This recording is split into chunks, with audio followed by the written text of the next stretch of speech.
Bonjour. J'ai beaucoup entendu parler de vous. En bien d'ailleurs. Je suis très heureuse de vous rencontrer. Vous savez pourquoi? Parce que ça fait 6 mois que votre mari peut pas se passer de moi physiquement. Hein?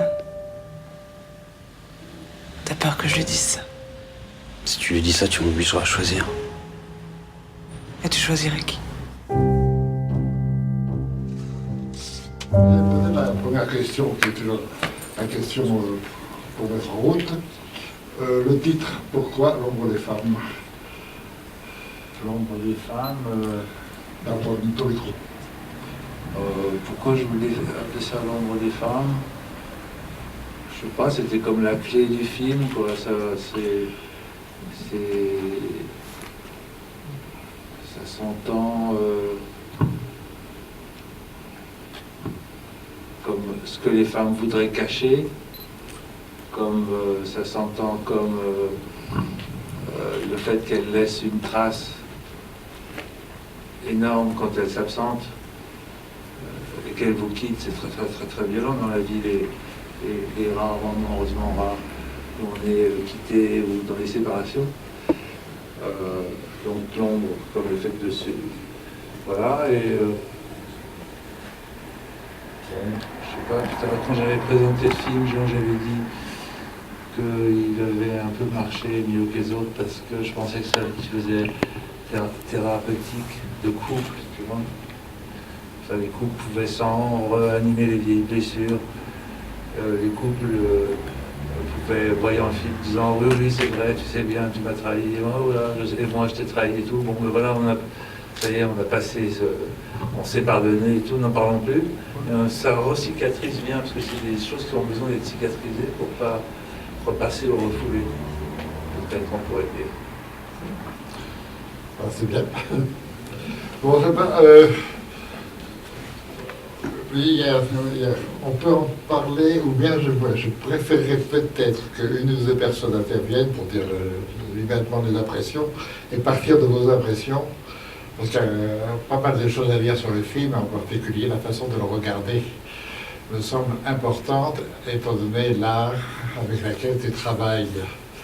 Le cadre, le mouvement, l'appareil ou le personnage, l'éclairage, bref, toutes les choses qui font qu'un film est un film, est une construction d'abord plastique, ensuite évidemment dynamique, et comment c'est cela qui dit le sens du film et qui donne et qui procure les impressions du spectateur, donc le rapport direct, je dirais presque sensible, sensoriel, le rapport d'un spectateur ou d'un public avec un film.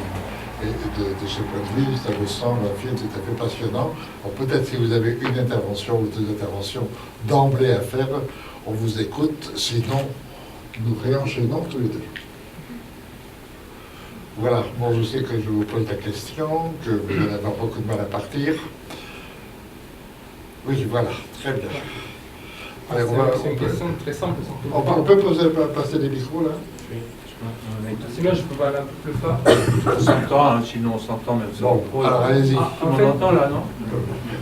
Voilà. Alors, Je vous écoute. Pourquoi un film en blanc et noir? Pourquoi le blanc et noir? Bon, d'accord, première question. Et une autre question peut-être? Bon, ben, commençons déjà par celle-là. À toi la réponse. C'est parce que je préfère le noir et blanc que quand j'ai la possibilité de pouvoir faire des films en noir et blanc, je suis content. Donc je préfère le noir et blanc a priori, je préfère le noir et blanc. Et donc j'ai fait beaucoup plus de films en noir et blanc dans tous les films que j'ai faits que des films en couleur. Et pour une raison très simple, c'est que quand je veux faire des films en couleur, comme je ne peux pas échapper au fait de faire ça comme un peintre, mes films coûtent le double de mes films en noir et blanc. Et comme là, il y a une crise très très forte sur toute l'Europe, il vaut mieux rester en noir et blanc. Donc c'est la crise. Ouais, bien sûr, c'est des films de crise. Mais de toute façon, moi je trouve qu'on devrait le dire ouvertement. On devrait dire même Cannes, le festival de Cannes, je ne sais pas à combien on en est, 55e festival en crise du cinéma. Je veux dire, on devrait le jouer carte sur table, que toute industrie du cinéma saute sur un pied. C'est des choses, toute industrie, hein, le cinéma commercial, comme le cinéma d'auteur, comme tout ça est fait avec la moitié des moyens qu'il y avait seulement il y a 5 ans. Et donc, comme ce truc est très fort, moi je trouve que ce serait mieux de le jouer ouvertement. Bon, à la limite, c'est même, on pourrait dire, si c'était donné comme ouvertement comme tel, mais voilà. Donc, et chacun fait en fait ses films les moins chers, Jean, en ce moment. C'est vrai, ça, c'est objectivement vrai. Mais il y a peut-être une façon d'envisager la question, esthétiquement parlant, ou plus exactement dans le sens sensoriel du film. Est-ce que le noir et blanc n'est peut-être pas plus important que de la couleur? Est-ce que la couleur n'aurait pas été, au fond, ennemi du sens, de la notion du sentiment que tu travailles dans le film? Est-ce que la couleur n'aurait pas distrait trop, peut-être, la réalité des éléments? C'est-à-dire que quand on va voir la fin du film, c'est évident que quand on a un cadre comme celui-là, c'est-à-dire un cadre admirable de cinémascope, l'école de cinémascope, ou presque cinémascope, vous avez justement, le cadre veut dire quelque chose. Et la solitude du personnage dans le cadre à la fin fait le film. Le film est là. Et le noir et blanc vous oblige à mieux ressentir, alors que la couleur vous aurait distrait, la couleur vous aurait plu. Et il ne faut pas que ça plaise, il faut que ça se ressente et que leur séparation se ressente. Et cela est l'art du cinéma. L'art du cinéma, c'est de transmettre cela, de transmettre cela avec les moyens que l'on a, c'est-à-dire de la photo, de la pellicule, de l'éclairage, et évidemment, avant toute chose, des acteurs. Et enfin, je donne cette réponse-là que tu n'as pas donnée, mais je ne sais pas si tu es en désaccord, ça m'étonnerait. Oui, non, sur les acteurs, je suis absolument en accord avec toi, et je pense qu'il devrait y avoir, en France, il devrait y avoir déjà une école de l'acteur au cinéma, une école nationale, il devrait y en avoir une. De l'acteur, vu quand même l'importance que ça a pris, le cinéma dans la vie des nouvelles générations et tout, ça serait la moindre des choses. Et d'autre part, si on parlait de la mise en scène, c'est les 9/10, c'est la direction de l'acteur. Et si un film est bien joué, il est toujours regardable, quelle que soit l'idéologie qui le sous-tend, qui conduit. Et si un film est mal joué, il n'est jamais regardable. Donc c'est une espèce d'étape qui est la direction de l'acteur dans la mise en scène, qui est c'est l'étape éliminatoire, on pourrait dire. La plupart des cinéastes qui percent parce qu'ils sont des grands directeurs d'acteurs. Parce que si un acteur joue très bien, tout le reste suit, l'émotion, etc. Tout ça. Oui, mais il y a aussi l'autre chose qui est capitale pour le metteur en scène, c'est le travail sur l'espace. Et quand même, dans tout ton cinéma, tu as toujours travaillé l'espace lui-même en tant que tel. C'est-à-dire que l'espace n'est pas innocent chez toi.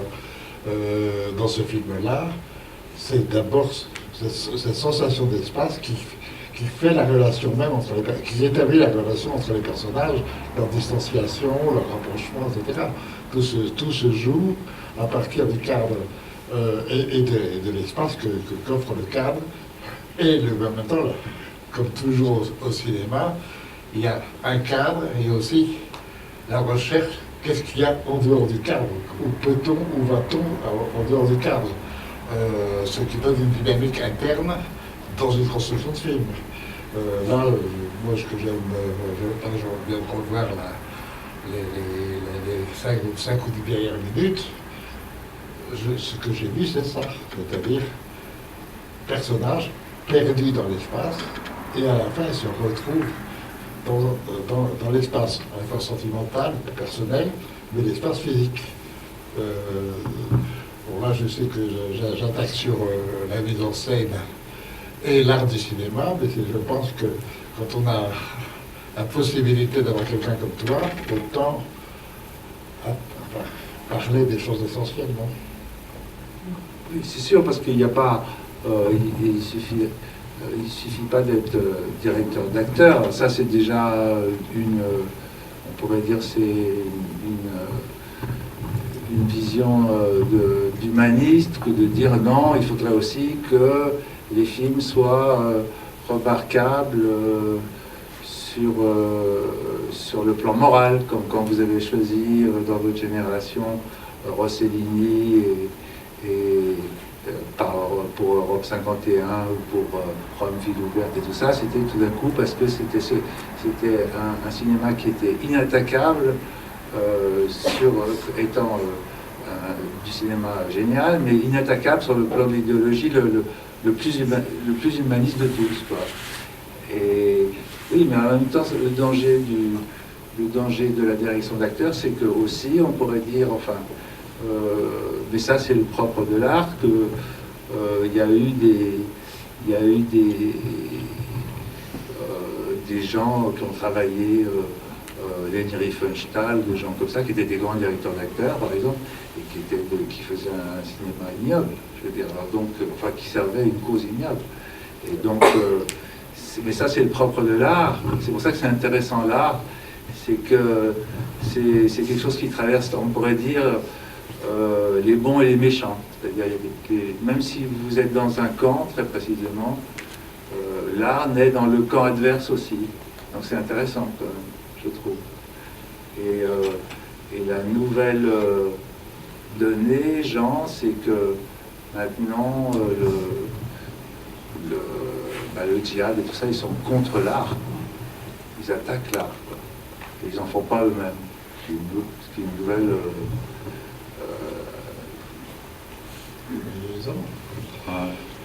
Enfin bon, sinon pour l'art, pour ce qui nous occupe, c'est quelque chose, c'est ça que je trouvais bien et que ça m'attirait quand j'étais très jeune, c'est que je trouvais que c'était fantastique que ça naisse chez l'ennemi, que ça dépasse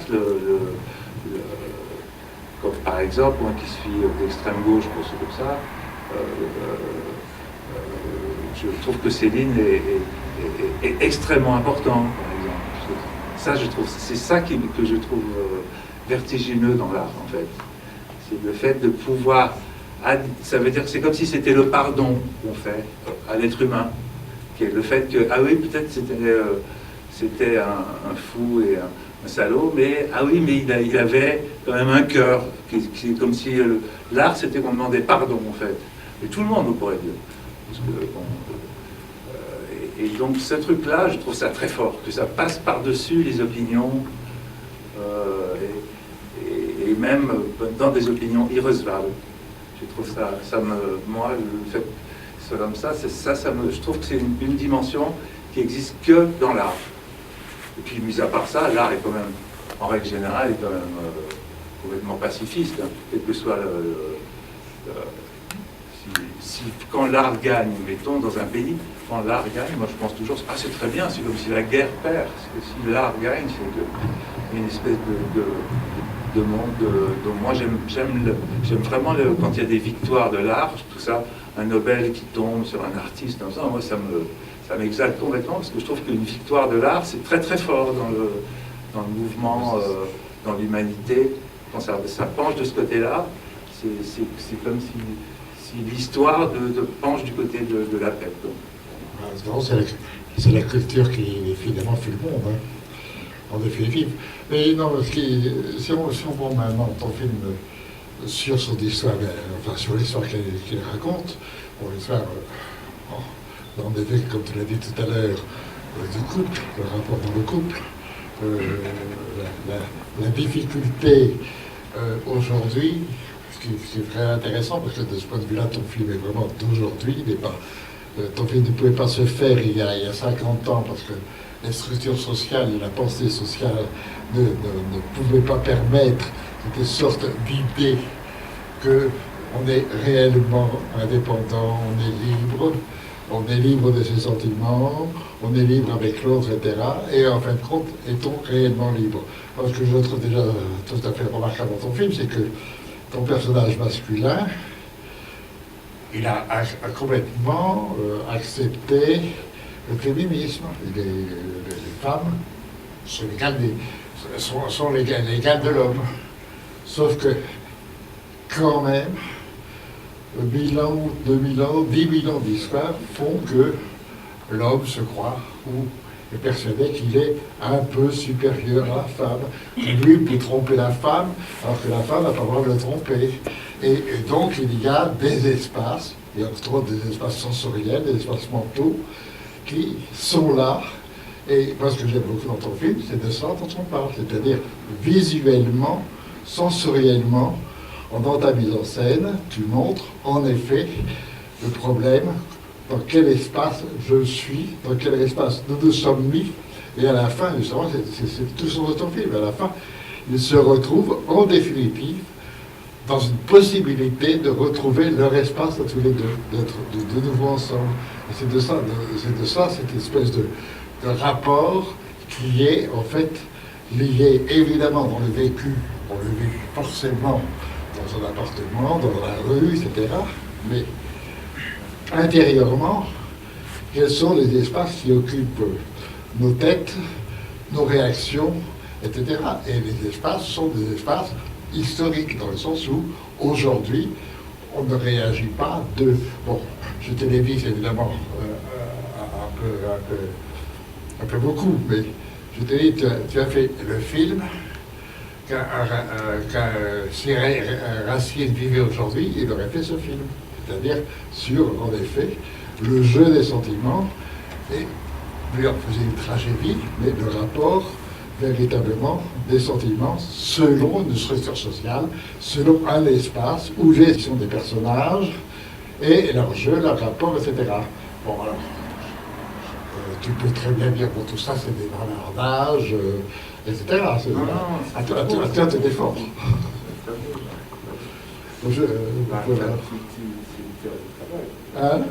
C'est une très belle théorie que tu as, c'est le contraire, j'aime bien, c'est pas des bavardages comme ça. J'écoutais comment ça se dessinait pour toi, c'est ça. Bon. C'est pas facile, hein. Bon, je sais pas si quelqu'un d'entre vous a une question déjà aussi. Moi, j'aurais voulu savoir, c'est sur les coiffures des femmes, parce que souvent dans vos films, les femmes ont les cheveux attachés, détachés. J'aurais voulu savoir si c'est vous qui leur indiquez ou pas. Et puis, que représente le miroir pour vous, parce que vous jouez souvent avec le miroir. Eh ben, là, les femmes, elles ne sont pas maquillées. Tous les derniers films que j'ai faits, La jalousie et celui-là, L'ombre des femmes, les femmes, elles ne sont pas maquillées. Ça, par exemple, quand tout à l'heure, Jean, tu parlais du noir et blanc, ou quelqu'un demandait pourquoi le noir et blanc, parce que moi, je trouve ça beaucoup plus beau de faire tourner les femmes non maquillées, quoi. Et en couleur, on ne peut pas faire ça, c'est impossible, à cause des couleurs de la peau et tout ça. Et donc, déjà, le noir et blanc, et par rapport à leur coiffure, bah, elles ont le droit de se faire un shampoing et un après-shampoing, mais pas de toucher à leur coiffure, c'est tout. Et pas de brushing, des trucs comme ça, voilà. C'est juste shampoing après shampoing, pas maquillé. Et comme ça, on peut tourner, mais ça, c'est parce qu'on en a le blanc. J'ai répondu à votre question. Miroir. Et le miroir. Les miroirs, je sais pas. Ouais, je ne suis pas arrivé encore. J'ai essayé de faire des apparitions dans le miroir d'un film, La frontière de l'aube, là, avec. Mais je ne suis pas arrivé à ce qu'a fait Jean Cocteau, des choses comme ça. Bon, le miroir.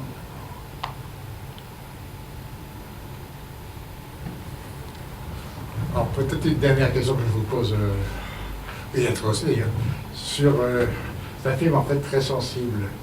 Et c'est quand même une histoire de couple, ça tout le monde peut le comprendre.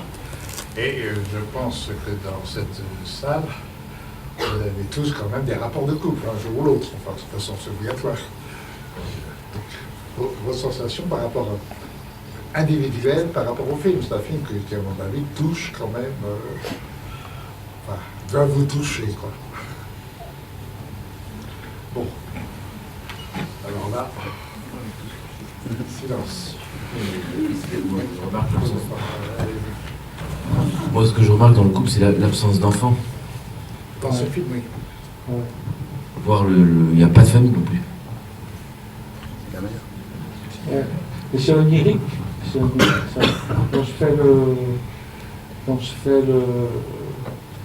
Quand je dessine un sujet, c'est vraiment comme en peinture et comme si je lisais un texte de Freud et après je me disais tiens, il faut que je fasse un dessin. Et donc quand je fais l'image, c'est avec ce genre de gymnastique là en fait, tout ça naît de ce genre de truc, d'avoir lu des livres de Freud beaucoup et d'avoir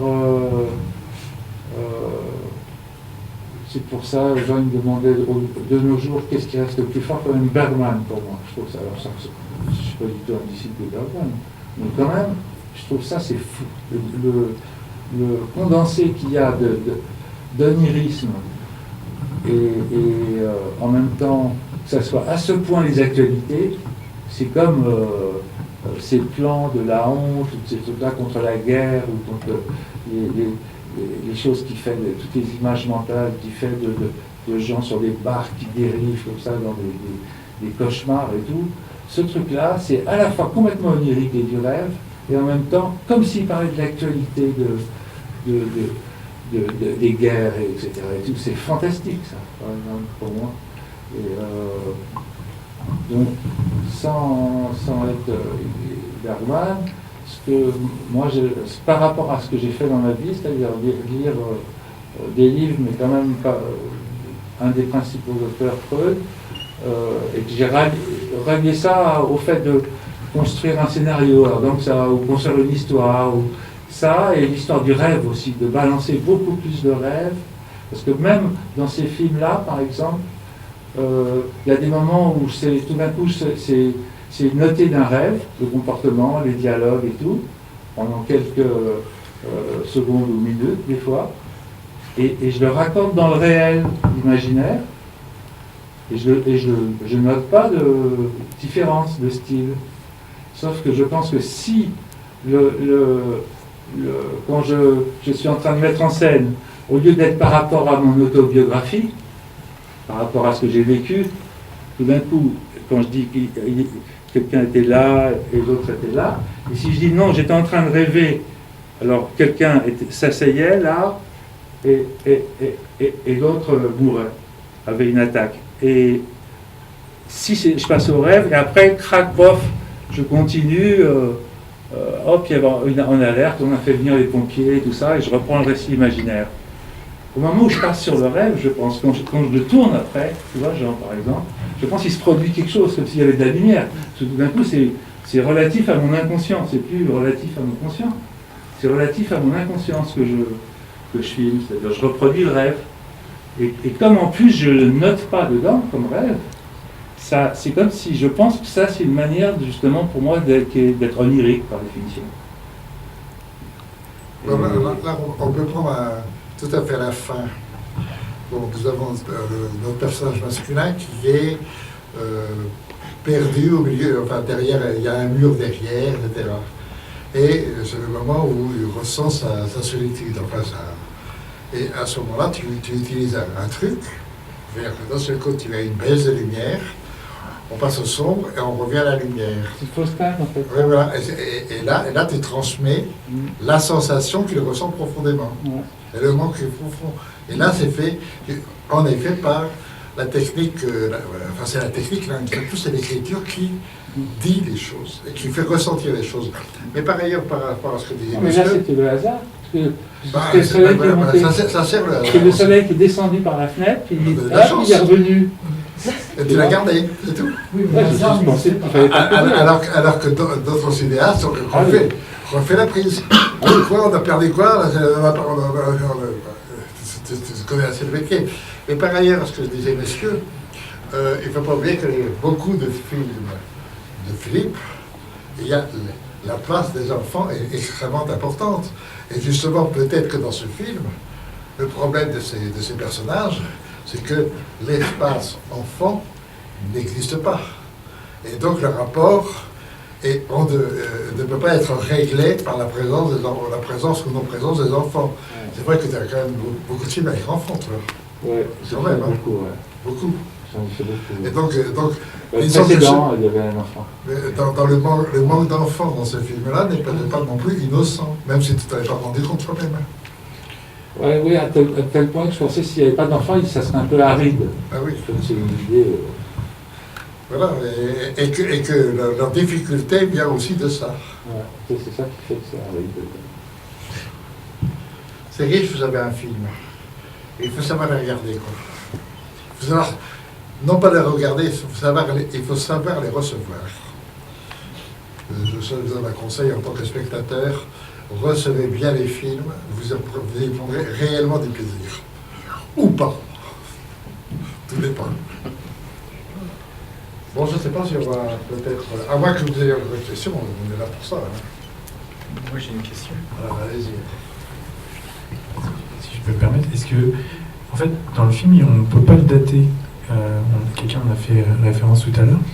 Il n'y a que le portable qui permet de donner un espace-temps assez récent, en fait. Est-ce que c'est volontaire de donner une non-époque à ce film et ses sentiments? Oui, dans ce sens-là, oui, c'est volontaire quand même. Mais quand je fais ça, je pense pas, c'est pas daté, c'est pas comme si je datais le film en arrière. Je pense juste, justement, si ça procède, c'est comme un rêve éveillé qu'on fait quand on regarde un film, comme ça. Si ça procède de ça, bon, on est obligé de s'encombrer de tout, on ne veut pas s'encombrer, quoi. Et et c'est vrai, un film, c'est mental. Je veux dire, il n'y a personne qui souffle dans la salle, là, on va s'en dire, ils n'ont pas de portable. Personne, c'est plein.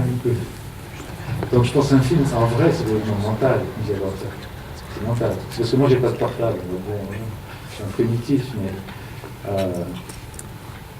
Non, mais c'est la question, c'est compliqué. C'est comme si on va pas voir les pièces de théâtre maintenant avec tout portable, tout sur le site. Je suppose c'est comme ça d'ailleurs dans le théâtre de boulevard déjà avec le portable sur scène tout le temps, tout comme ça.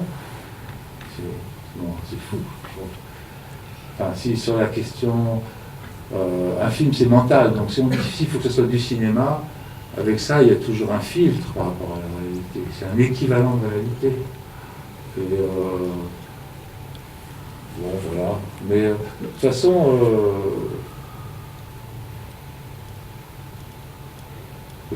beaucoup de gens me le font remarquer. C'est comme il y a un datage, ça se dédouble comme ça, et ça se date comme... Mais je ne fais pas vraiment exprès. C'est comme ça que j'aime bien faire mon dessin, quoi. C'est comme... voilà. Mais moi, je dirais enfin, ton cinéma... c'est réellement du cinéma français, c'est-à-dire c'est la culture française dramatique qui est de raconter les sentiments et l'aventure des sentiments. C'est pour ça que je disais, bien sûr que c'est une image, je disais tout à l'heure, Racine ferait ça aujourd'hui. Pendant 3 siècles ou 4 siècles, la caractéristique de l'art français, pas complètement, mais ça a été le travail sur les sentiments. Quand on regarde un film américain, vous aurez d'abord et obligatoirement, même s'ils font le travail sur les sentiments, une action extérieure qui mènera. L'action, c'est l'évolution des sentiments. Et le rapport, et pourquoi les sentiments évoluent à ce point-là. Et comment ils évoluent, etc. Et non, c'est aujourd'hui le sentiment tel qu'il est vécu dans une société qui a évidemment évolué. On ne peut plus être au XVIIe siècle, c'est évident. Mais les sentiments, eux, sont à la fois les mêmes et ont totalement évolué. Et c'est ça qui est passionnant dans ton cinéma et dans ce film-là, c'est ce rapport au sentiment, et on a réellement ce que c'est qu'un vrai film français, dans ce sens-là, dans le sens vraiment culturel d'une idée de la France par rapport à ce qui a toujours au fond intéressé je dirais, la culture française depuis, on peut dire, 5 ou 6 siècles. Voilà ce que j'avais à dire. Toi, Jean? Bah, c'est pas ta faute, c'est toi. Bon, ben, je vais faire la conclusion, là, comme ça. La conclusion, c'est je remercie énormément Philippe, et de sa présence, et surtout de son film. Voilà. Franchement, merci. Merci beaucoup.